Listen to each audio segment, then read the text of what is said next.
Welcome to the Freedom Stories Podcast. I'm your guest host, Brady Davidson, here interviewing the person that you guys all know and love, Dr. Donny Dequine. Donny, thanks for being on the show today. That was incredibly produced, dude. Nice job. That was awesome. I've been dreaming about it for the last week, so that's good. So welcome to the show. Obviously, everyone knows you as the person that's interviewing some amazing people and their stories, but today we're going to ask some questions of you so people can know more about freedom, more about what you're up to. Time out. What? Does anybody know who you are? I don't think so. I don't think anybody has a clue. Oh, yeah, right, okay. Let me tell some people who you are. Okay. This is Brady Davidson. Brady is kind of the mastermind behind all the things creative that you see at Freedom. So whether it's our website, any of the really cool looking produced pictures or videos, and or when we do our podcasts, he's the man that actually edits them, puts all the stuff at the beginning and the end, and then cleans it up so that it sounds so good. So man of many skills, and kind of thought of a better person to be on the show to help us out than with Brady today. So, man, well, thank you. Yeah. Yep. I do cut out some ums occasionally. Not for me though. No, never. Donny is the most concise speaker there is, which you all know very and well. I never repeat myself, actually. Never. And we're going to put that to the test right now. So Donny, in 60 seconds or less, tell us, who is Donny Dequine? I'm a blessed man. I've got the most amazing wife. Her name's Bethany. We started Freedom together a couple years ago, 8 years ago or so. And I've also got 4 little kiddos. Kennedy turns 6 tomorrow. Wow. So it's her birthday. My birthday was yesterday. Today's December 15th, just in case you're watching, just in case you want to know. How old are you? Kennedy will be 6 tomorrow, actually. Yeah, exactly. And then Parker is 4. I'm 38. I'm 38 years old, so yeah, 38. 38 years young. Yeah, that's right. Parker's 4, Trey Boy is 1.5, and Kobe, our newest little one, is 2 months, almost 2 months. So got a lot of really, really good things happening at home. And Bethany is the rock at home, and she's the rock here at Freedom. And I'm excited to kind of share about why that is. But overall, awesome things happening at home, great stage of life. And the same thing here, really cool things happening here at Freedom. And that's really who I am. I'm literally at home or I'm at Freedom. So when you want to know about me, home and Freedom, that's it. That's where he is. That's it. And occasionally playing futsal, because he's been inviting me to futsal and I've denied him. I just started that a couple weeks ago, and it's been awesome. It's been really good. My legs are still ridiculously sore every single time that I come home, but it's great to get out there. And even Bethany, she said, this is so good for you. Your whole attitude, your whole demeanor has just changed. And so it's the little things, yeah. Nice. Yeah. So let's just dive into Donny as a physical therapist. Why did you choose physical therapy as kind of your vocation? Yeah, this is a fun one. I actually really like sharing this story because there's 2 prominent forces, I guess you want to call it, and people that really spurred me on to wanting to get into physical therapy. Backstory, I started as a physical therapy tech when I was about 18 years old, back in 1999, 2000, somewhere in that range. In the 90s or the 2000s. Yeah, it was somewhere back in that range. And honestly, it happened right after I'd broken my neck. I thought physical therapists were criminals. Like, I just really, the place I worked at just seemed to not do well by their patients, and they didn't seem to really care. And I was, like I said, 17, 18 years old, and I actually was with the patient more so than the PT. So there just seemed like there was this weird disconnect. And the patient that came into this specific clinic, they just were they were chronically hurt. They never seemed to get better, no matter even what the PT did. And sorry for the stereotype. I was actually in Palo Alto, California, and this is not, if anyone in Palo Alto is listening to this, I'm not trying to push this on you, but it's right by Stanford University, and it just seemed like there was just a lot of married women that came to this clinic that had chronic pain that we could never really help, and I just felt like it was because they just had a miserable life. I don't know how to explain it, but anyways, so that's kind of the backstory. So then fast forward to 2006, 2007, I graduated from undergrad with a degree in psychology. Really, I was just trying to play soccer. That was kind of like big focus. Undergrad is where I actually realized that I could study and that I could actually learn and actually do something. How to do school. How to actually do yeah. school. And so I did really well in school, and that was nice. But physical therapy was never even on my radar after undergrad, not even close. I actually wanted to go into marriage and family therapy. I did not get into the MFT school at Santa Clara University because of standardized testing. And again, I didn't grow up in a household where schooling and or standardized testing was a thing. That just wasn't necessarily something that happened. So Santa Clara University literally told me, you have great grades, you have a great resume, everything looks good. But if we accept you into our marriage and family therapy program, we will have to change our stats because your standardized test is so low. And therefore, our marketing... They didn't want to bring down their marketing. No, they did it. That's rough. Yeah. And they so could have had you as a poster child, though, as a face on a billboard with I'm you trying there. to say. Perfect. That's what I'm trying to say. So, they didn't want to change their marketing and they didn't want to accept, but they were really encouraging. And they said, go back and take the GRE again and then come back when you're... And at that time, I was young and naive. And I'm like, I didn't understand that you could study for something like that. I literally just thought it was a kind of like a aptitude test of what you could or couldn't do. And so I just walked away just a little bummed, like, all right, it's not for me in the cards. But again, I was 21, 22 years old at the time, not really sure what was going on. So anyways, let's keep fast forwarding. So the forces are, the Holy Spirit, number one, was knocking on my door. And the second was a really good friend of mine, Dr. Katie Norton. She was Dr. Katie House, but now it's Dr. Katie Norton. They've got some amazing little kiddos too. But in that 2007, I graduated 2008, 2009. So like that 2007 to 2010 range, she was in PT school at the time, and we were friends from undergrad, and we had a ton in common. She loved soccer. She loved the San Francisco Giants. And the first 2 years after she graduated from undergrad, she was in the grind of PT school, like all the didactic portions of it. So we kind of lost touch. But then going into her third year, she started coming back into the Bay a little bit more.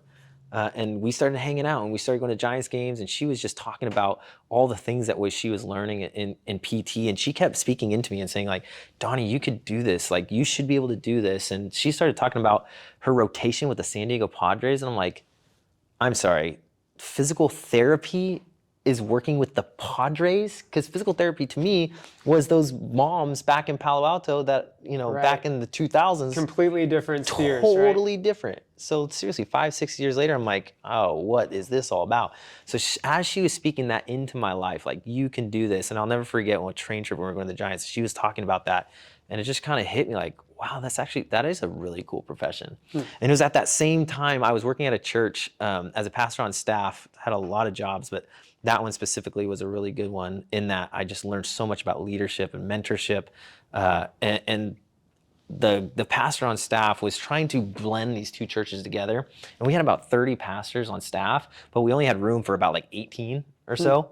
And so he's firing people and everything's going crazy. And finally, we kind of got down to that final number of the pastors that were going to stay on staff. And I was young at the time. And he says, guys, we need some team building. We've had to go through this tumultuous time. We had to do this. We got to get some team building going. So he hired in this outside business that came in that helped us go through that. And it was a whole week-long process. And at the end of the week, the company literally said, okay, what is your mission statement? And I'm sitting there and I'm like, oh, that's easy. Mission statement, that's like what we're all about. So all these pastors go back, we write our mission statement as this homework. We come back and all these pastors, I think there's like 18 or 19 pastors, we all get up one by one and we share our ministry's mission statement. Like, this is what our ministry is all about. This is what we're going after. And of course, the guy steps back and he's like, I wasn't asking about your ministry's mission statement. I was asking about your mission statement. A personal one. Like, who are you? And so out of all the 18, only the head pastor actually did it right. I think he had some insider trading. Maybe he's done it before. Yeah, I'm not sure, but he was like clearly above the rest of us, and the rest of us had no idea what was going on. But that's when I stepped back and really started asking God, who am I? I'm 24 years old at the time, 24, 25. And I was like, who is Donnie? I think I know what my skill sets are. I know what the history of what my life looked like. Sure. But at that point, I didn't really know why God put me on the planet. So Katie's speaking into my life.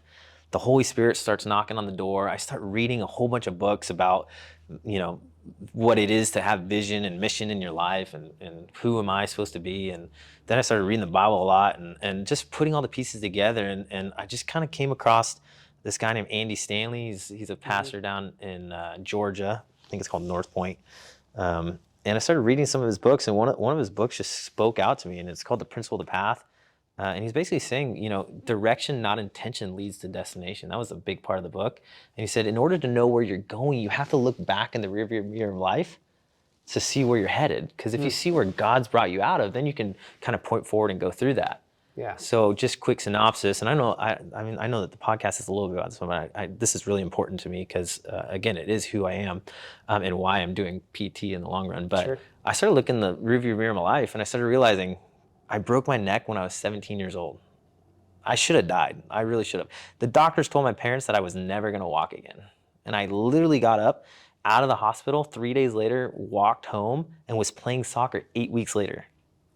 That's wild. Yeah. So nowadays we have way more information, and that would never happen. Sure. Yeah. But in 2001, when that happened, it was a totally different story. So anyway, that's what I'm like, man, I broke my neck. Literally, and I should have been dead, but doing good. Then from there, I went and I got a degree in psychology, and something about that degree really made me understand how to communicate with people. And the thing about psychology is you're trying to learn the behavioral patterns of people and how you can help them overcome some of those behaviors that they have. And that's really what it is the study of the behavior of people and how to help them overcome some of those, dysfunctional ones. So I'm like, okay, I broke my neck, went to school, got a degree in psychology, and now I'm working at a church. Spirit felt all about what God wants so that people can find freedom in knowing Him. I'm like, and now Katie's over here saying like, man, you can be a doctor of physical therapy now where you get patients and you get to love on them and you get to take time with them and you get to be with them for like 6, 8, sometimes 6, 8 months, 6, 8 weeks, 6, 8 months. Right. And you're build relationships. Yeah, you're building relationships. And you're doing it in the most vulnerable time of their lives because they're trying to overcome these injuries, and now you get to speak into their lives. So I'm like, man, I get to physically help people, which at the time I was actually a personal trainer as well, side note. And I had no idea what I was doing. Yeah. Job after job. No, after I job. grinded after school. I absolutely did. But I was doing personal training with one of the most amazing guys ever. His name's Ramel. Shout out. And he was speaking in my life too. But I just realized, okay, I love the physical body. I love to make it so that it works. I broke my neck and had to work really hard to get back to playing at a high level. And I really was in and out of the gym all the time, trying to get myself so that I could be the best. Then on top of that, emotionally, I loved to talk to people. That was my big thing. I loved like motivating people. And that's really what God put me on the planet to do, is to motivate and encourage people. And so that leading into the spiritual realm, like anywhere I go, it's a mission field. Anywhere that I can go, I'm just going to go ahead and point towards who Jesus is. And it's not just because He saved my life, but that's a huge part of it. But it's also just because I know and believe that He is who He says He is. So I'm like, what better profession than to do that, where you can spend time with your patient, to where you're physically allowing for them to move better, emotionally motivating them so that they can do that, and spiritually praying for miracles over people's lives, and then getting to witness it.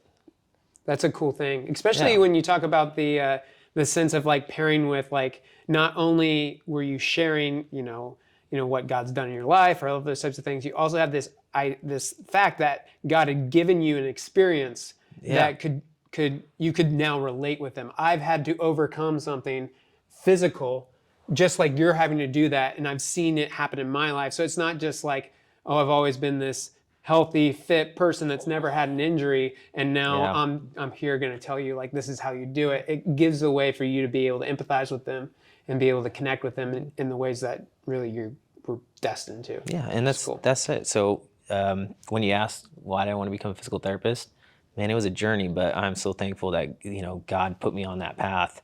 And now every single day, like you just said, you get to have those conversations. And and a lot of physical therapists, I would say, had similar experiences. Yeah. So, yeah. That's awesome. Yeah. It's cool also that it's come full circle from you seeing it from a very narrow point of view of like, oh, physical therapy isn't really this great rewarding thing Yeah. to something that can be rewarding beyond your wildest dreams.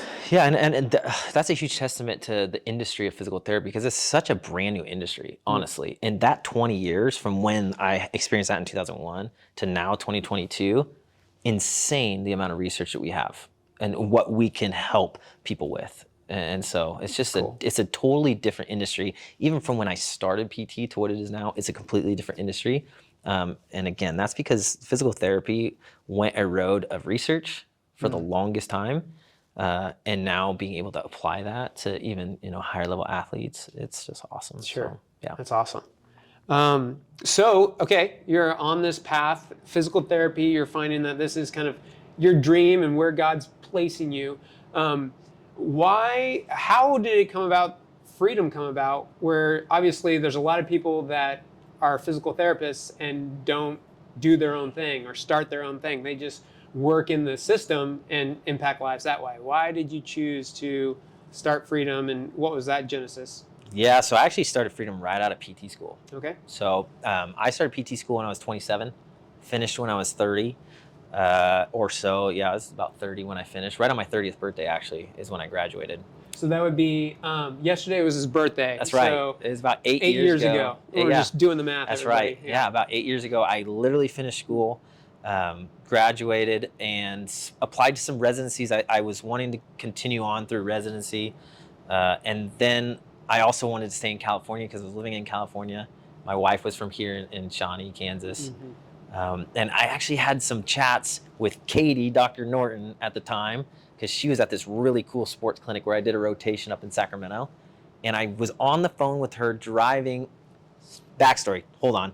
We were living in Kansas for about 3 months after I graduated. Okay. I had about 3 month stint where Bethany's like, I really want to go try to live in Kansas and see if how that's, it goes. Yeah, if that's, can what's you right. survive? And I'm like, Kansas? 3 months, no problem, right? Right. Now, again, mind you, it was August, September, and October that we were living here. Right. And it was amazing. It was glorious. The sun was out. The fall leaves were falling. It was like every California boy's dream of like, this is insane. This is awesome. So anyways, she duped me in those 3 months. But those 3 months, we were trying to, see if we could live here while I was waiting on some residencies and talking to Katie and doing some interviews after school. And I was on the phone with Katie, driving with Bethany's dad. I hang up the phone and Bethany's dad looks at me and he just says, man, what are you doing?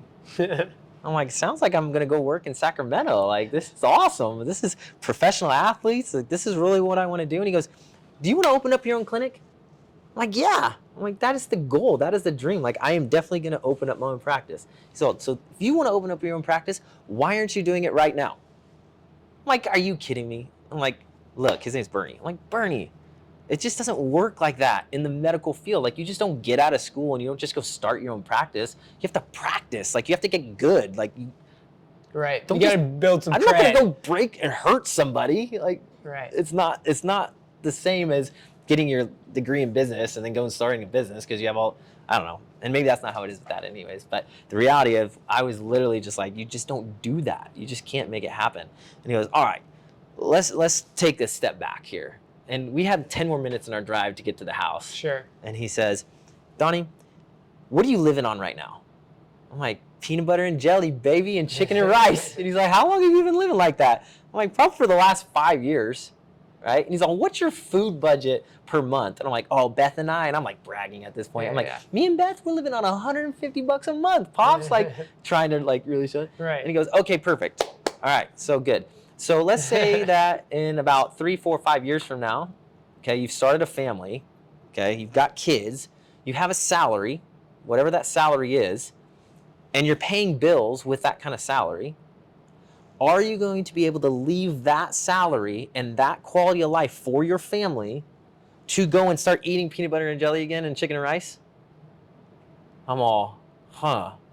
He goes, yeah, think about that. Are you going to be able to do that? Or can you just maintain the lifestyle you have right now for the next 10 years? And I'm like, 10 years? He's like, yeah. It's like, can you continue to like really work hard at that so that you can build a firm foundation, right? So that you can build off of it. Isn't that what you want? I'm like, oh man, Pops. He's just dropping some. And the some thing was, is wisdom he there. didn't understand, like Bethany, you know, he was an entrepreneur himself. He had started some business, and Bethany saw what he had to go through and as she was a child. And Bethany really didn't have a desire to do that with our family. She kind of wanted a little bit of a different potential life. Not that she didn't like the life that she had, and she wasn't thankful for, you know, the dad she had, because she had an amazing dad, but he worked really, really, really hard. Right. And to start your own business, she just was under the stand that you have to work really hard. But she knew that it was a desire of mine. She knew it was a desire. So I went back and I'm like, babe, what do you think? And she's like, oh man.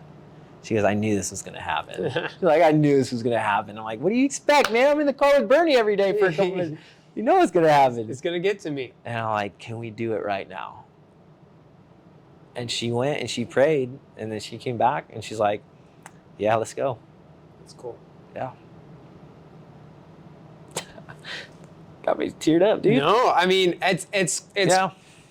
I think it's good to reflect on those little moments that are so much bigger than they see at the time. Yeah, right? it's monumental. They change your lives. Yeah, and that's how Bethany's always been. Like, we always say, like, it's a no until we're both a yes. Right. And when we're both a yes, man, life changes, things happen, so it's cool. Yeah, it's got to mean a ton when somebody is putting. Obviously, when you get married, you're putting yourself in that other person's hands, but to like commit like everything in practice is much harder, and so that's really cool to hear. Yeah, that's right. So that's kind of the freedom origin, and then, you know, there's some really cool things that happened after that only God could do. Just miracle after miracle after miracle, and then it just was one thing after another where we're just like, this is really what needs to happen. We need to go after this. And so that's kind of how Freedom started. That's how we went after it. What's Freedom's vision now? Like, what's your hope and dream for Freedom as we sit here? Yeah. Now you've been doing this for, was it 7 years? 8 years now? Yeah, 8 years. We incorporated in 2014 in November. The direction of Freedom's the same. You know, we have the exact same vision that we had before. The plans have changed, and we've had to go through some crazy things to get here. But the vision is the same, and that is to bring like-minded people onto our team that want to go out and make a difference. And when we do that, collectively together, we can go and touch a lot more lives. Right. And that's the idea. And that's a big reason why I didn't want to just stay a solo practitioner. Because if I just was a solo practitioner, I can only work with so many people. But if I can go out there and coach and lead up a team of people that wanted to go after the same things, man, we could just make tons and tons and tons of these, and so many people would just get impacted and have that opportunity to, you know, not only physically overcome some crazy barriers, but emotionally have someone there that's speaking into their lives, and then even maybe praying for them. Like, and we don't just hire believers, like, at all. Right. That's not what we're about. But we do 100% know that God can do miracles, and we've seen it happen here. That's cool. And so when we just kind of have that energy going, and people are buying into it and seeing it happen, that's when real life changes. And honestly, we've gone through a lot in the last 8 years. The first 5 years as a business, we had no idea what we were doing. Literally no idea. We didn't know how to run a business. We had a whole bunch of spirit, a whole bunch of joy, a whole bunch of love, but we weren't making any money. And the reality is people, you know, when we're not making money, they stuck around, employees and stuff, as best as they could. Sure. And then COVID hit, and then it was a bombshell that went off, and all the people that we had, you know, dispersed, rightfully so, because they're seeing the writing on the wall. We were having to make changes to actually produce and make this be a business that can actually profit and pay people what they're worth, and, you know, and fight for what we believed in, and not only the financial side of things, but also into the treatment side of things. Right. And so it was tough. COVID was tough, and those first 5 years were tough. So when we really look at like the markings of who Freedom is from a business standpoint, last year was our first year in business. And seriously, it was legitimately probably our first year in business last year. because the first 7 were just trial and error. Yeah. I mean, it's cool because like you say it's the first year in business, but that's kind of how things that are valuable and are worth doing take time, and they take effort and struggle. If everything was easy or just like it just happened, you wouldn't have the value that you place on it today. Exactly. You know? What would you tell like someone in PT school that's just coming out? Like, what advice would you give that individual that is, you wish you had 8 years ago? Yeah. Gosh, there's a lot. Stick with it is what I would tell you. Is get through school. It is very rigorous. That's for sure. And then even stick with it once you get out. Those first couple of years are really tough when you start getting into patient care, because again, it's not school. And a lot of these PTs are going straight from undergrad right into getting their doctorate. They have a big D in front of the name, but they haven't had a career. They've not really worked, so they don't even know exactly what it feels like to get in to a job. And so something I would probably motivate and encourage is stick with it. Be loyal. Go after it. Be on a team that you want to be on, and then go collectively together to accomplish the goals that you guys have, and think about it from that approach. Unless you want to start your own thing, that's a totally different discussion. Right. If you want to start your own thing, that's a whole nother beast. And Definitely. I can easily see myself being like the Bernie and trying to motivate and say, hey, do it right away. Don't wait. Yeah. Go do it right away, and realize that if your back's against the wall and you're all by yourself, you're gonna find a way to be successful. Not only, so that you make money, but more importantly than that, you're going to find a way to be successful so that you give the patient the best care. Early on, I was studying books and reading research articles and calling PT friends. I'm sure that I exhausted all my PT friends that would talk to me, right?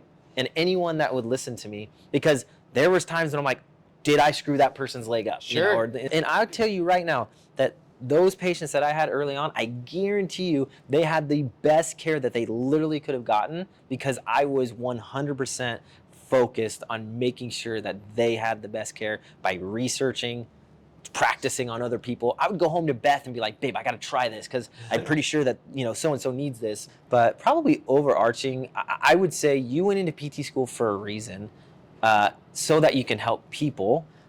But our industry is the best it's ever been right now, and the trajectory of its growth is incredible, number one. And number two, the need for what we have is greater now than it ever has been. And the reason that is because we're obviously finding so much literature and research out there that exercise heals. That if we can promote movement, that can be medicine that is so much better off for the person in the long run. What we have as an industry is incredible, that can work for everybody. It really can. Okay, the ability to move with the motivation and encouragement so that they change habits, so that they can exercise and enjoy a higher quality of life going into the later decades of their life. Okay, that's the reality of it. Now, the thing is that 90% of people that would benefit from physical therapy service actually never go. And so what's happening is that we're in this weird world to where all these physical therapy clinics, hospitals, doctors, whatever, we're all fighting over this 10% of people. Right. Because that's who already believes in what can happen. When we should be looking at the ocean of people that really can benefit from it. And I think the reason why the 90% of those people don't actually believe in what could actually be for them with regards to physical therapy is because they've had a bad experience. Sure. Right? They just don't know what could be out there for them in the long run. And they don't understand this idea that if they move, their last couple decades of their life are going to be better. Right. And therefore, they've kind of put themselves into a box where they're like, it's not for me. I don't really exercise. Or, it's not for me. I don't really need to, do that because I'm older. Or, I've never done it before. There's all these reasons for not getting ourselves moving. And those are the reasons that ultimately are going to impact us, later in life. Sure. And we don't care about that right now because we're just not necessarily thinking about it. Right. But I'm reflecting back on our conversation as you're saying these things. It's very clear of why, you're called to be a motivator and an encourager. Yeah. You're crossing the paths 100% with a lot of people on that. Yeah, and that's the uphill battle, and it's with every single patient that we have. We're not just trying to get them back to where they can move and have their prior level of function, and that's what we hear in PT school all the time. So this is for you in PT school. It's get them back to their prior level of function. Well, doggone it, the prior level of function got them in this mess in the first place. So don't just push them back to their prior level of function. Cast a vision for their lives. Like show them, like, okay, you're 50 years old right now. Do you have kids that are, growing up and are being active? Yeah, that's why you're here in PT right now, so that you can move with them. Let's go one step further. Are you gonna have grandkids someday, and do you want to get on the floor with them and kneel down and do the little things like that? Well, yeah, of course you do. Okay, well, let's come back to it. What are you doing about it now so that you can do that in the future? Right. That's the big question. And it's not that you have to go be a rocket scientist to make it, to where your later later years are better. It's just you need to look at what you want to be able to accomplish. Like Andy Stanley said, direction, not intention, leads to destination. Don't just intend to be a 70-year-old like active grandpa who gets down on his knees and wrestles with his grandkids. Because if that's what you're intending to do, the likelihood of life and detours, you're probably not going to get there. Just based off of, the experience of what we're having right now, okay, with the way that, gravity's working on osteoarthritic joints, and all those different things. You're fighting gravity, and if you're not doing anything to fight it, the likelihood to get there is high. And I'm not trying to fear people into that. I'm just calling people to action. If you literally have a specific thing that you want to do in life, how are you getting yourself? What's the roadmap that you're getting there for? Yeah. And if you don't have a guide to help you get through that roadmap, well, well, I'm just saying, like, that's on you, and you can do it, but man, live the life you want to live later and live it now, kind of thing. It's right? it. Well, it's everyone understands that financially. Right. It's not a question of whether or not it's important for you to save and invest and have the compounding interest or the whatever that power, what is it, the power of 10 or whatever that, the compounding interest or whatever. Don't ask me about finance. Yeah. So, well, the reality is everyone's aware of that. Yeah. With their finances. Yeah. They don't want to get... It's important to save. It's important to look to the future, so don't just squander it now. Like, be prepared. Right. Why don't we do that with other parts of our lives? Yeah, exactly. Yeah. So we're very, financially focused with that in mind, because we understand, well, I don't want to run out of money when I'm older. Right. Well, why don't we think about that in the physical sense as well? Like, what are we doing so that when we're older, we just have a higher quality of life, and so that we can enjoy those later years. Sure. Right. And it's really kind of how we set ourselves up as youngsters, and then of course through that the middle range of life where I'm at right now, where responsibilities are so high, time is really low, maybe even finances are low, Right. But again, so that's the big idea. So kind of circling back to what you're saying, physical therapists belong in the fitness industry. They really do. I'm going to say that right now. Physical therapists belong in the fitness industry, not just the rehab industry. We need to not just be a profession of reaction. We have to be an industry that is providing prevention and thinking about that for long term. Right. And we have the tools where we can do that. That's cool. So that's really good. Yeah. That's good for anyone probably that's just wanting to learn more about freedom, realizing like, hey, these are things that I can be thinking about. Yeah. Probably a lot of people aren't necessarily putting that on their radar, like you said, especially in certain stages of life, things are busy. It's not something that we're prioritizing our thinking energy towards. Yeah.